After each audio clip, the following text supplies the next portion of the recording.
Minus பக்கங்கள். Hi friends, இது மாலிகாவின் கேளுங்க கதை கேளுங்க. மானஸ் எழுதிய ஒரு கூட்டு பறவைகள் அத்தியாயம் 12. ஆதியிடம் என்ன சொல்லி சமாளிக்கலாம் என்று யோசித்தான் நிதிஷ். பேசலாம், கொஞ்ச நாள் போகட்டும் என்றான். ஏன் என்று கேட்டான் ஆதி. நீ முதல்ல இன்டர்வியூ பாஸ் பண்ண, ரிட்டன் எக்ஸாம் மட்டும் பாஸ் பண்ணா போதுமா? அடுத்தடுத்த லெவலை முடிக்க வேண்டாமா? அப்போதானே நீ ஐபிஎஸ்னு தலை நிமிர்ந்து நிற்க முடியும். முதல்ல எல்லாத்தையும் முடி, அப்புறமா பார்த்துக்கலாம். நடுவில் உன் படிப்புக்கு எந்த பிரச்சனையும் வந்துடக்கூடாது. சிச்சி, எங்கள் வீட்டில் யாருடா பிரச்சனை பண்ண போறா? நான் அதுக்கு சொல்லலை ஆதி. நீ முதல்ல படிப்பை முடி, அப்புறமா அவங்க கிட்ட இதை பற்றி பேசிக்கலாம். அதுக்கு முன்னாடி பெரிய மாமா சொன்ன மாதிரி சுவிக்கு என்ன பிடிச்சிருக்கான்னு தெரியணும் இல்லை? அதுக்காக சுவிக்கிட்ட இதை பற்றி பேசணும்னு நினைக்கிறேன். அதனால தான் அவகிட்ட ப்ரப்போஸ் பண்ணவான்னு கேட்டேன். டேய், அவ தான் கிளியராக சொல்லிட்டாளே, நீ ஏன் அன்னைக்கு கேட்ட இல்லை? வீட்டில் பார்த்து யாரை கல்யாணம் பண்ணிக்க சொன்னாலும் பண்ணிக்கிறேன்னு. ஆமாம் சொன்னாதான். ஆனால் அன்னைக்கே தான் என்னோட டேடியும் ஒரு விஷயம் சொன்னார். என்னது? உனக்காக மம்மி ஓகே சொன்னாலும் அவங்களுக்காக நான் தான் யோசிக்கணும் அப்படின்னு டேடி சொன்னாரே, அதே மாதிரி தான் இதுவும். வீட்டுக்காக அவள் ஓகேன்னு சொன்னாலும் அவளுக்கு பிடிச்சிருக்கா இல்லையான்னு தெரியணும் இல்லை? அவகிட்ட கேட்டால் அவள் என்ன சொல்கிறான்னு பார்க்குறேன்.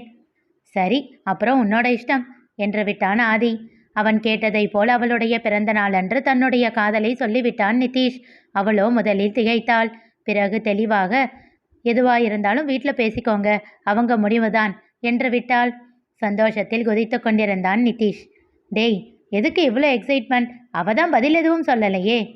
டேய் மக்கு மச்சான், ஏய் என்று அவனை முறைத்தான் ஆதி. ரொம்ப முறைக்காதடா, நீ ஒத்துக்கலனாலும் நீ மக்கு தான். படிப்பில் வேணும்னா நீ புலியா இருக்கலாம், ஆனால் லவ்வில் 0 தான். சரி, இருந்துட்டு போகிறேன். என்ன விஷயம்னு சொல்லு. அவளுக்கு பிடிக்கலன்னா பிடிக்கலன்னு சொல்லியிருப்பா. அவளுக்கு ஓகேன்றதுனால தானே வீட்டில் பேச சொல்கிறா.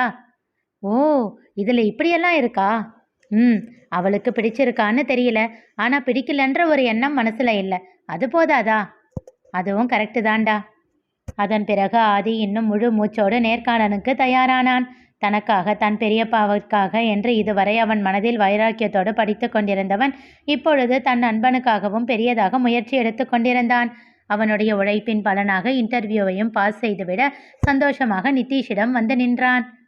ட்ரைனிங் முடி, அப்புறமா பார்க்கலாம் என்றான் நிதிஷ். அவனும் ஒத்துக்கொண்டு ட்ரைனிங் சென்று விட்டான்.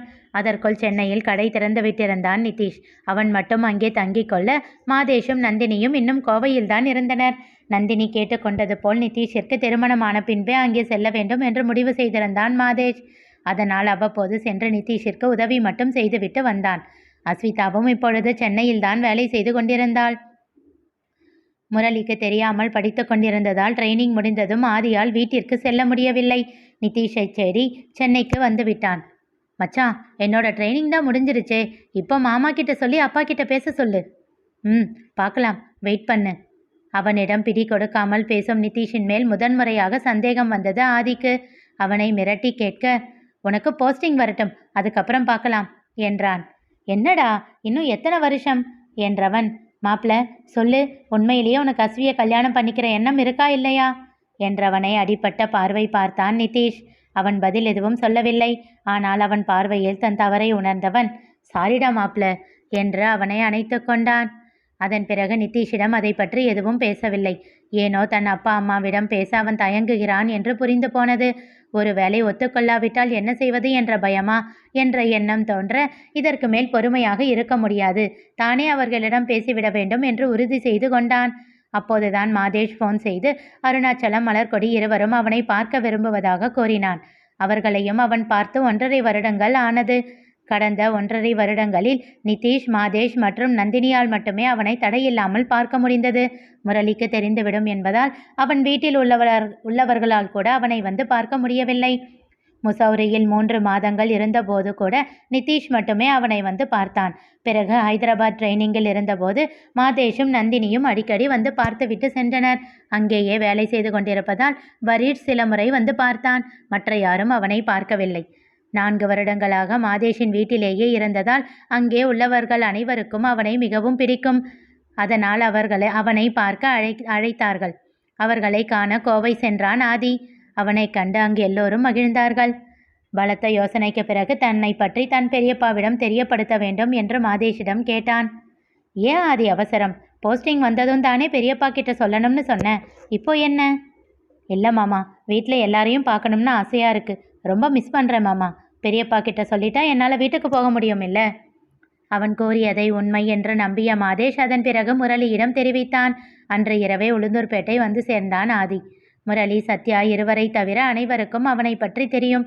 இருந்தும் இத்தனை நாள் அவனை பார்க்காமல் இருந்தது எல்லோருக்கும் வருத்தம்தான். வளர்ந்த பிள்ளை என்றும் பாராமல் எல்லோரும் அவனை கொஞ்சி தீர்த்து விட்டார்கள். இரவு அனைவரும் உறங்க சென்ற பின் மொட்டை மாடியில் நின்று யோசித்து கொண்டிருந்தான் ஆதி. அப்பா அம்மாவிடம் எப்படி பேச வேண்டும், என்ன பேச வேண்டும் என்று ஒத்திகை பார்த்து கொண்டிருந்தவனின் சிந்தனையை கலைத்தது நிதிஷின் அழைப்பு. பேசலாமா வேண்டாமா, பேசினால் என்ன சொல்வானோ என்ற யோசனையோடு அழைப்பை ஏற்காமல் விட்டான். ஆனால் விடாமல் மீண்டும் அழைத்தான் நிதிஷ். வேறு வழியின்றி அழைப்பை ஏற்றான் ஆதி. சொல்லு மாப்ள. ஆதி, இப்போ எதுக்கு அவசர அவசரமாக என்கிட்ட கூட கேட்காம பெரிய மாமா கிட்ட எல்லாத்தையும் சொன்ன?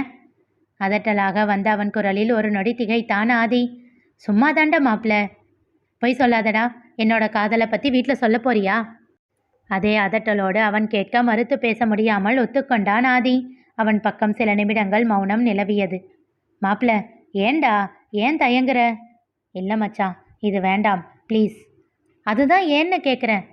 வேண்டாம்னா வேண்டாம், விடு. டேய், இப்போ சொல்ல போறியா இல்லையா? அஸ்விக்கு மாப்பிள்ளை பார்க்க ஆரம்பிச்சிட்டாங்கடா. இதுக்கு மேலே லேட் பண்ண முடியாதுடா மாப்பிள்ள. சரி பார்க்கலாம், வெயிட் பண்ணு. இப்படியே சொல்லிக்கிட்டு இருந்தா எப்படிடா? காரணம் என்னன்னாச்சும் சொல்லு. அன்னைக்கு நீ சொன்னிய ஞாபகம் இருக்கா? என்ன சொன்ன? சுவிக்காக தான் நான் உன்கிட்ட ஃப்ரெண்ட்ஷிப் வச்சுக்கிட்டேன்னு. டேய், இன்னும் எத்தனை நாளைக்கு அதையே சொல்லிக்கிட்டு இருப்ப? அதுக்கு இல்லை மச்சான், என் கூட இவ்வளவு தூரம் பழகின நீயே அப்படி நினச்ச போது உங்கள் அப்பா அம்மா எப்படி நினைப்பாங்க? சுவிக்காகத்தான் உனக்கு டேடி ஹெல்ப் பண்ணுறாரு அப்படின்னு நினச்சிட்டாங்கன்னா என்ன பண்ணுறது? நினச்சா நினச்சிட்டு போகட்டுமே, விடே மாப்பிள்ள. அது என்ன அவ்வளவு பெரிய தப்பா? இல்லை மச்சான் ப்ளீஸ், இப்போ வேண்டாம். எனக்காக நான் சொல்கிறத கொஞ்சம் கேளு. நீ சொல்லும்போது எனக்கே சட்டுன்னு வருத்தமாக போச்சு.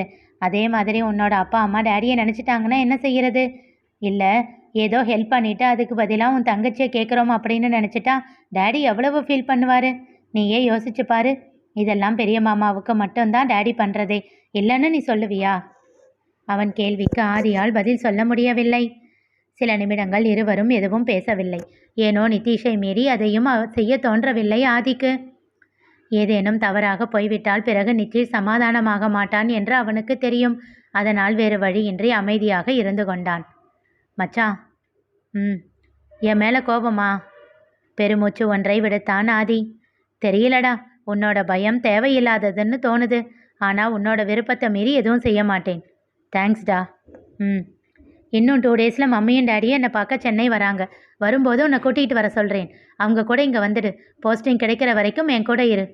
சரி. 2 நாட்கள் கழித்து மாதேஷும் நந்தினியும் வீட்டிற்கு வந்தபோது ஆதி எதிர்பார்க்காத வண்ணம் வேணு அவன் தலையில் ஒரு இடியை இறக்கினான். சென்னையில் கடை திறப்பு விழாவிற்கு வந்திருந்த அஸ்விதாவை பார்த்துவிட்டு மாதேஷின் சொந்தக்காரர் ஒருவர் அவளை பெண் கேட்டதாக சொல்லி அவர்கள் குடும்பத்தை பற்றி மாதேஷிடம் விசாரித்தான் வேணு. ஆதி என்ன செய்தான் தெரிந்து கொள்ள தொடர்ந்து கேளுங்க. கதை கேளுங்க. மீண்டும் சந்திப்போம்.